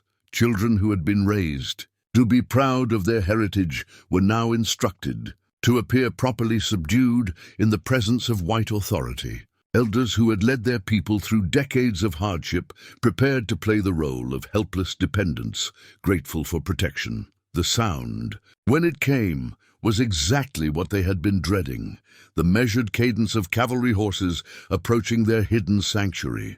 Multiple riders moving with the disciplined formation that marked them as professional soldiers rather than random travelers. Toby took his position at the canyon entrance, trying to project the confident authority of a man who belonged exactly where he was. Behind him, the Whispering Moon clan held their breath and waited to discover whether their performance would save them or simply provide a more elaborate stage for their destruction. The lead rider appeared first, a captain whose uniform and bearing marked him as an experienced frontier officer. His eyes swept the canyon with the practiced assessment of someone trained to evaluate threats and opportunities. Behind him rode a dozen troopers, their weapons ready but not immediately threatening. "Good evening," the captain called out, his voice carrying the formal courtesy that often preceded violence on the frontier. "I'm Captain Morrison, United States Army. Mind if we water our horses and ask you a few questions?" Toby stepped forward, every muscle in his body tense with the knowledge that the next few minutes would determine the fate of everyone he had come to care about. "Evening, Captain. Name's Tobias Harwick. You're welcome to water your horses, and I'm happy to answer any questions you might have." The performance that would save or damn them all was about to begin. Captain Morrison dismounted with the fluid grace of a career cavalry officer, his spurs jingling softly as his boots hit the canyon floor. His weathered face carried the hard lines of a man who had spent decades on the frontier, dealing with situations where a moment's hesitation could mean the difference between life and death. Behind him, his troopers maintained their formation while allowing their horses to drink from the clear stream that ran through the canyon. Toby's mountain rifle leaned casually against a nearby boulder, positioned where it could be reached quickly but appeared non-threatening. The weapon had been his constant companion for nearly 4 decades, its worn stock and perfectly maintained barrel speaking of a man who understood that survival often depended on the tools that served him. Now it served as both prop and potential salvation in the most dangerous performance of his life. "Quite a settlement you've got here, Mr. Harwick," Captain Morrison observed, his keen eyes taking in every detail of the camp's layout. Been here long? About 5 years now, Toby replied, drawing on the cover story they had carefully constructed. Found these women and children trying to survive on their own after their men were killed in a raid. Seemed like they could use someone to look out for them. The captain's expression remained neutral, but Toby could see him cataloguing every visible detail. The gardens, the livestock, the adobe structures that spoke of permanent settlement rather than temporary refuge. Most importantly, he was observing the women and children who had positioned themselves according to their desperate plan. Ayana approached with measured steps, her head appropriately lowered in the submissive posture that white society expected from Apache women. The eagle feather headdress that normally marked her authority was nowhere to be seen, replaced by a simple headband that suggested domestic rather than leadership roles. Her transformation from proud war chief to apparently dependent woman was so complete that it made Toby's heart ache. "This is Ayana," Toby explained, gesturing toward her with casual familiarity. "She speaks for the women when they have concerns that need addressing. Been a big help in keeping things peaceful and organized." Captain Morrison's attention fixed on Ayana with the intensity of someone trying to place a half-remembered face. "Ayana," he repeated slowly, as if testing the name against his memory. "That's not a common name among the reservation Apache. Where did you say your people came from originally?" The question carried undertones that made every woman in the camp tense with barely concealed fear. If Morrison possessed detailed knowledge of the Apache bands that had disappeared 23 years ago, their deception could unravel in the next few seconds. "They're from several different bands," Toby interjected smoothly. "Survivors who found each other after various troubles scattered their original communities. You know how it is. People get displaced, families get broken up, and the survivors band together wherever they can find safety." Morrison nodded slowly, but his eyes never left Ayana's face. "Yes, I imagine that's common enough. Still, there are records we try to keep, censuses of Apache populations that help us track tribal movements. Your group here, are they part of any official count?" The seemingly innocent question was actually a trap that could expose everything. If the women were supposed to be part of official records, their absence would have been noted. If they weren't, their presence here raised questions about why they had avoided contact with authorities. "Can't say I've worried much about official records," Toby replied with the casual disregard for bureaucracy that characterized many frontier settlers. "These folks needed help. I was in a position to provide it, and we've all been getting along fine without bothering anyone in Washington about the details." One of Morrison's troopers, a sergeant with the weather-beaten look of a career soldier, leaned toward his captain and spoke in a voice barely loud enough to carry. "Sir, that woman there, the older one by the cooking fire. She's got the look of someone I might have seen before." Toby's heart hammered against his ribs as he realized the sergeant was looking at Kestrel, whose age would make her old enough to remember the time before the reservation period. If she was recognized as someone who should have reported for confinement 23 years ago, their entire masquerade would collapse. "Sergeant Davis has a good memory for faces," Captain Morrison explained, his tone remaining conversational despite the implied threat. "He's been on frontier duty for over 20 years, seen a lot of Apache from various bands. Sometimes he recognizes people from the old days." Kestrel continued her work at the cooking fire with apparent unconcern, but Toby could see the tension in her shoulders. She was playing the role of a harmless old woman preparing food for her family. But every movement was calculated to avoid drawing further attention to herself. "Well, like I said, these folks came from various places," Toby responded. "Wouldn't surprise me if some of them had been seen around army posts or trading settlements over the years. Apache people get around quite a bit in this country." Morrison's smile held no warmth. "Indeed they do, Mr. Harwick, indeed they do. The problem is, we're currently investigating reports of Apache bands that might be living off the reservation without proper authorization. Groups that were supposed to report for confinement but somehow never arrived at their designated locations. The statement hung in the air like smoke from a signal fire, visible to all, and impossible to ignore. Morrison was revealing that he knew exactly what he might be, looking at a community of Apache who had avoided the reservation system and were living independently in violation of federal policy. "Can't help you with that, Captain," Toby said firmly. "The people here have been living peacefully under my protection for 5 years. They don't raid, don't cause trouble, don't threaten anyone. Seems to me that's exactly the kind of situation the government ought to want. Peaceful Apache, living quietly, without causing problems for settlers." "That would depend," Morrison replied, "on whether they're truly as peaceful as they appear, and whether their presence here represents compliance with federal authority or defiance of it." Raven, positioned near the animal pens where she was supposedly tending goats, made a small gesture that Toby recognized as a warning signal. She had spotted something, perhaps additional riders approaching, or signs that the troopers were positioning themselves for action rather than simple questioning. The realization that the situation was deteriorating forced Toby to make a critical decision. He could continue the diplomatic approach, hoping to convince Morrison that the settlement posed no threat, or he could begin preparing for the possibility that words would not be enough to protect the people he had sworn to defend. "Captain," he said carefully, "I can see you've got concerns about the situation here.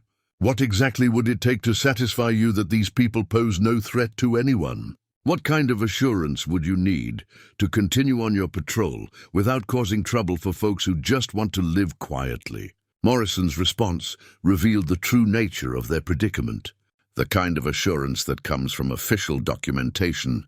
Mr. Harwick, papers that show these Apache have been properly registered, their whereabouts known to appropriate authorities, their activities monitored according to federal requirements."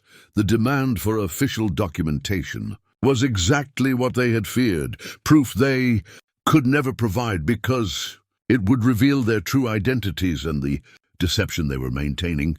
Morrison was essentially asking them to confess to being the very people he was hunting. And if such documentation doesn't exist, Toby asked, though he already knew the answer, "Then we have a problem that will require official resolution," Morrison replied, with the cold formality of a man preparing to follow orders regardless of their human cost. Unauthorized Apache settlements represent a potential threat to regional security. Such threats must be eliminated or brought under proper control.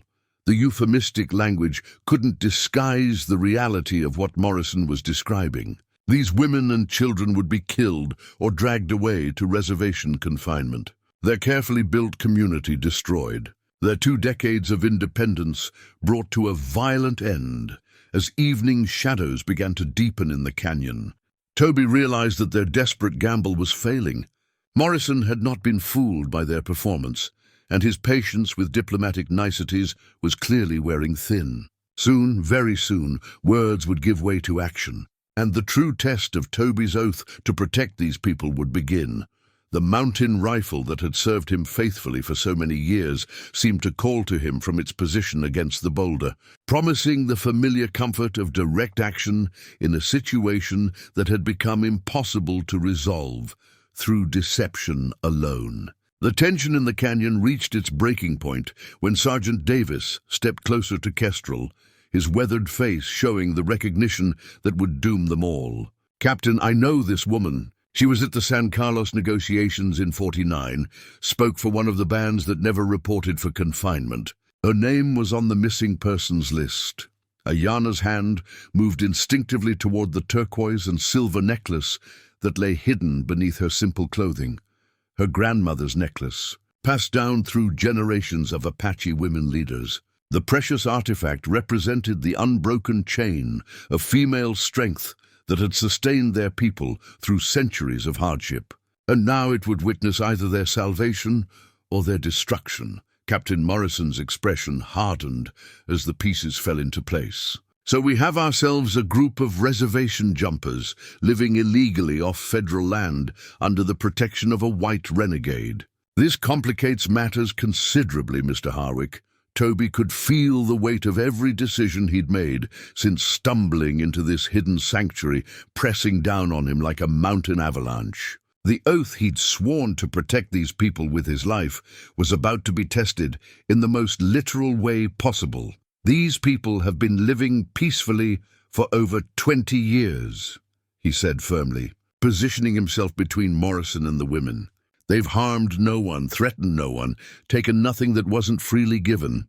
What purpose does it serve to destroy a community that poses no threat?" "The purpose it serves," Morrison replied coldly, "is the maintenance of federal authority and the enforcement of legal settlements. These Apache agreed to confinement terms 23 years ago. Their failure to comply with those terms makes them fugitives from justice." Raven had moved closer during the conversation, her warrior's instincts reading the subtle changes in the troopers' positions. She made another hand signal, this one indicating that the soldiers were quietly surrounding the central area of the camp, cutting off escape routes and preparing for coordinated action. "Captain," Toby said, making one final attempt at diplomacy, "surely there's room for discretion in a situation like this. These people represent no threat to anyone. They're self-sufficient, peaceful, and completely isolated. What harm does it do to leave them be?" Morrison's laugh held no humor. "The harm it does, Mr. Harwick, is that it encourages other Apache to believe they can ignore federal authority with impunity. We can't have bands of Indians living free while their cousins rot on reservations. It sets a bad precedent." The brutal honesty of Morrison's response crystallized everything that was wrong with the relationship between the government and Apache people. It wasn't about law or order or public safety. It was about the systematic destruction of any alternative to the reservation system. No matter how peaceful or harmless that alternative might be, Ayana stepped forward, her hand now openly grasping her grandmother's necklace. The silver and turquoise caught the fading light like stars emerging in the evening sky, and when she spoke, it was with the voice of a leader who had decided that some things were worth dying for. "Captain Morrison," she said in clear English, abandoning the submissive pose she had maintained throughout the encounter. "My name is Ayana of the Whispering Moon clan. I am the daughter of war chiefs and the granddaughter of healers. These are my people, and this is our home." The transformation was electric. Around the camp, women who had been playing roles of dependency and submission straightened into their true postures of strength and dignity. Children who had been coached to appear cowed now looked at their mothers and grandmothers with the pride that had been hidden for the past. "Terrifying hour. We will not go quietly to the death you call." "Reservation life," Ayana continued, her voice carrying across the canyon with the power of absolute conviction. "We will not watch our children waste away behind fences while you congratulate yourselves on solving the Apache problem. If you mean to destroy us, then you will do it here, in the home we have built with our own hands." Morrison's response was swift and decisive. "Troopers, arrest the women and children for violation of federal confinement orders. Shoot any who resist." The order unleashed chaos throughout the canyon. Raven's war cry pierced the evening air as she produced a knife that seemed to materialize from nowhere. The women threw off their disguises and revealed the weapons they had kept hidden throughout the confrontation. Children scattered toward predetermined hiding places while their mothers prepared to sell their lives as dearly as possible.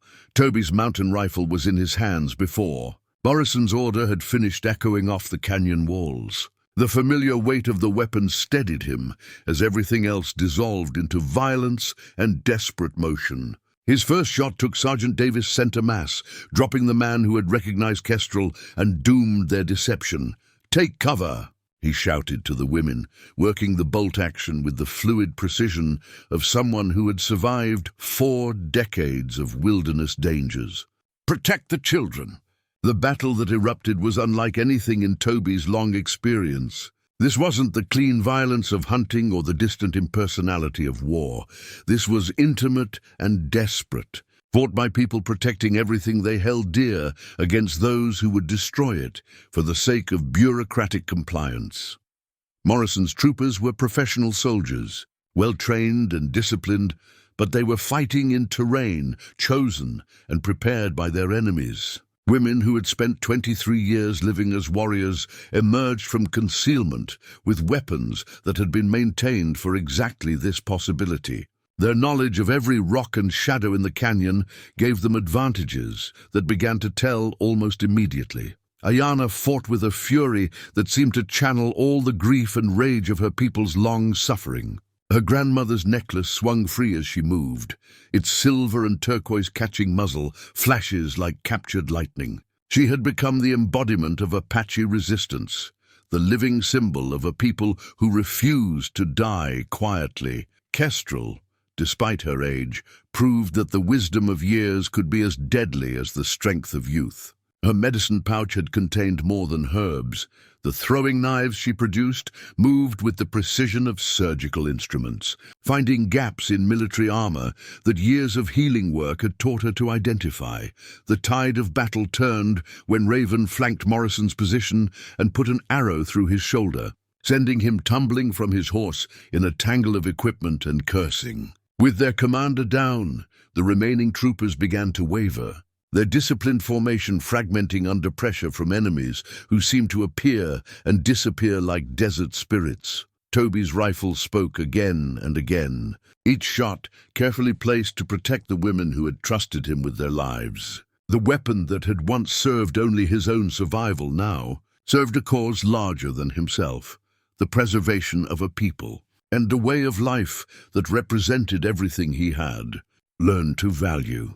As the last of Morrison's troopers fell or fled, the canyon fell silent, except for the echoes of gunfire fading among the red rock walls. They had won their battle, but all of them understood that this victory was also the beginning of something far more dangerous. The outside world now knew exactly where the Whispering Moon clan could be found, and it would not be long before more soldiers came seeking revenge for this defeat. 3 months after the battle that changed everything, Tobias Harwick stood at the entrance to the hidden canyon, watching the sunrise paint the red rock walls with shades of gold and crimson that never failed to take his breath away. In his weathered hands, he held a staff unlike any that had ever existed before, carved jointly by himself and Ayana during the long winter evenings that followed their victory over Captain Morrison's patrol.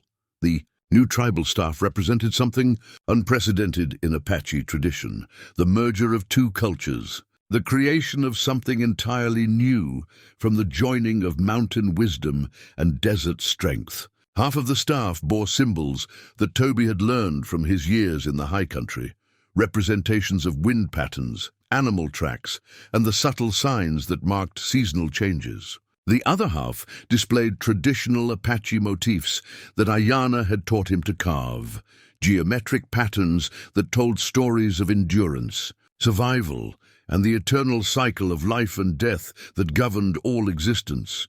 Where the two halves met, they had carved a spiral that seemed to draw the eye inward, representing the way their separate lives had become intertwined, the way their different traditions had found common ground in their shared commitment to protecting the community they had built together. The canyon itself showed signs of the changes that had followed the confrontation with the cavalry. New defenses had been constructed, not the crude fortifications of desperate people, but sophisticated works that reflected the combined military knowledge of Apache warriors and a mountain man who understood the strategic value of terrain. Hidden caches of weapons and supplies were positioned throughout the area, ensuring that any future attacks would face prepared resistance rather than surprised victims. But the most significant changes were not visible to casual observation. They lived in the way the community had evolved to incorporate both male and female perspectives in their decision-making. The way traditional Apache culture had adapted to include the practical skills and different viewpoint that Toby brought to their deliberations. Ayana emerged from her dwelling wearing the eagle feather headdress that marked her, continuing authority as clan leader. But now she also wore the silver and turquoise necklace openly, no longer hiding the symbols of her heritage and status. The combination represented the new reality of their community, proudly Apache but no longer isolated from the outside world, maintaining their traditions while adapting to changed circumstances. The Scouts report that the territorial governor has officially declared this region too dangerous for military patrols, she announced, her voice carrying the satisfaction of someone who had achieved something previously thought impossible. It seems our reputation has grown beyond the immediate vicinity. The aftermath of the battle had indeed created ripple effects that none of them had anticipated. Word of cavalry troopers being defeated by Apache women under the protection of a white renegade had spread throughout the territory, growing in the telling until their modest victory had become legend. Some versions of the story painted them as dangerous outlaws to be avoided. Others described them as folk heroes standing up to government oppression. The truth, as usual, was more complex than either version suggested. "What about the supply situation?" Toby asked, settling beside her on the stone bench they had built outside the council lodge. "Have our trading partners been able to maintain their routes?" The network of suppliers who had agreed to provide essential goods in exchange for crafted items and agricultural products had been one of their most important adaptations to the new reality. No longer completely isolated, but still maintaining their independence. They had created relationships with traders who valued both the quality of their work and the discretion required by their unusual situation. "Better than expected," Ayana replied, her hand finding his in the gesture that had become natural between them over the months of rebuilding and planning. "It seems there are more people willing to trade with us than we had hoped. The reputation that keeps soldiers away actually attracts traders who value dealing with people who can protect themselves." The irony was not lost on either of them. Their violent confrontation with federal authority had, paradoxically, opened up new possibilities for peaceful interaction with the outside world. People who might have been suspicious of a hidden Apache settlement were willing to trade with a community that had proven its ability to defend itself. Raven approached from the direction of the animal pens, her morning inspection of their livestock complete. In the months since the battle, she had evolved from Toby's most vocal opponent to one of his most valued advisors, her warrior's wisdom proving essential in planning their defense strategies and training programs. "The young ones are progressing well with their weapons training," she reported, settling onto the ground in the cross-legged position that allowed her to be part of their conversation, while maintaining the respectful distance that Apache tradition required. Both the boys and girls show promise with bow and blade. The inclusion of male children in their community had been one of the most complex challenges they had faced. As Toby's relationship with Ayana had deepened into marriage, according to both Apache custom and his own understanding of commitment, the possibility of children had forced them to confront questions about how to raise boys in a culture that had evolved without male role models. The solution they had developed reflected the pragmatic wisdom that characterized all their adaptations. Boys would learn the traditional skills that Apache men had always possessed: hunting, tracking, warfare, and craftsmanship. But they would learn them in the context of a community led by women, with respect for female authority and wisdom built into their education from the earliest age. "And the stories?" Ayana asked. "Are they learning the old stories properly?" Moonbeam's voice answered from behind them as the keeper of traditions approached, carrying the morning's collection of wild herbs. "They learn them well, but they also ask for new stories. Stories that include their father, stories that explain how their world came to be different from the one their grandmothers knew. The request for new stories reflected the deeper need that all of them felt, the need to understand their place in a world that had changed dramatically from the one they had originally fled. The Whispering Moon clan was no longer the same community that had hidden in this canyon 23 years ago. They were something new, something that had never existed before. "Then we must create new stories," Toby said quietly, his voice carrying the weight of someone who understood that stories were more than entertainment. They were the foundation upon which communities built their understanding of themselves and their place in the world. As the morning progressed and the daily work of the community began, Toby found himself reflecting on the extraordinary journey that had brought him from solitary mountain man to husband, father, and defender of a people who had become his own. The transformation had been more complete than anything he could have imagined. When he first stumbled into their hidden sanctuary, the children who called him father now were being raised with stories that included both Apache traditions and the wisdom he had gained from nearly 4 decades of wilderness living. They would grow up knowing how to track deer through mountain snow and how to find water in desert sand, how to read the subtle signs that warned of approaching storms, and how to negotiate the complex relationships that kept their unique community functioning. Most importantly, they would grow up understanding that strength came not from domination, but from cooperation, that survival depended not on the subjugation of others, but on the creation of communities where different kinds of wisdom could flourish together. As evening approached and the clan gathered for their daily ceremony of gratitude and planning, Toby took his place in the circle with the natural ease of someone who had found his true home. The staff he and Ayana had carved together rested across his knees, its dual nature reflecting the synthesis that had become the defining characteristic of their community. When it came time for him to speak, as it did each evening, he offered words that had become his standard contribution to their collective wisdom. We give thanks for the path that brought us together, for the strength to defend what we have built, and for the wisdom to continue growing into something the world has never seen before. Around the circle, voices joined his in the Apache words that Ayana had taught him, creating a harmony that bridged the gap between cultures and languages, between the man he had been and the person he had become. As the ceremony concluded and people began to disperse toward their evening activities, Ayana lingered beside him, her hand resting on the staff that symbolized everything they had created together. "Do you ever regret it?" she asked quietly. "The life you gave up to stay with us?" Toby considered the question seriously, as he always did when she asked it. The solitary existence he had abandoned had offered a certain kind of freedom, a simplicity that was entirely absent from his current life. But it had also been a form of slow death, a gradual withdrawal from everything that made life meaningful. "No," he said finally, his voice carrying the certainty of someone who had found his true purpose. "I gave up survival for living. I traded existence for belonging. I exchanged a small life for a chance to be part of something larger than myself."